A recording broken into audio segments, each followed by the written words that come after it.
So after we learn the selection, click for the primary selection.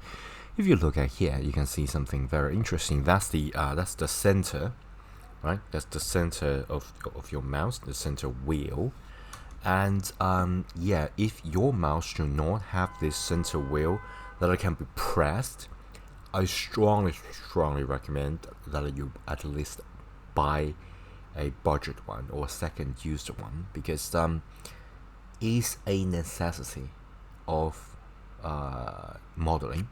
Okay, you can get away with some combination of keys, but I don't recommend you do that, because you're going to use this a lot, and in order to get the most efficient usage of Blender, I strongly recommend that you use the default key, because that's the key that I am going to use.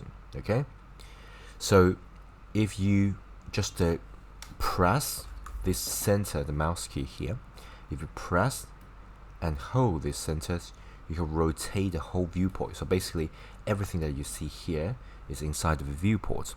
So if you click and drag, so you can rotate the whole viewport. Okay, so remember, this is a very freestyle change. So basically you can rotate left and right or up and down. Okay, as long as you are holding, you start to enter into this free rotating mode, and you can change your viewport to any angle that you want. Okay, isn't that amazing? And yeah, that's basically about the changing of the viewports, right? Anywhere, just click and then rotate. And of course, your mouse needs to be inside the viewport. This is called viewport.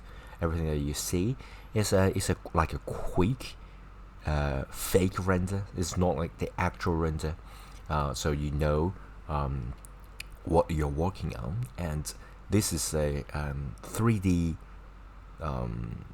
environment, but projected into the 2D viewport. So you get a sense of 3D, but in fact it's not 3D. Okay, so that's the rotating of the viewport.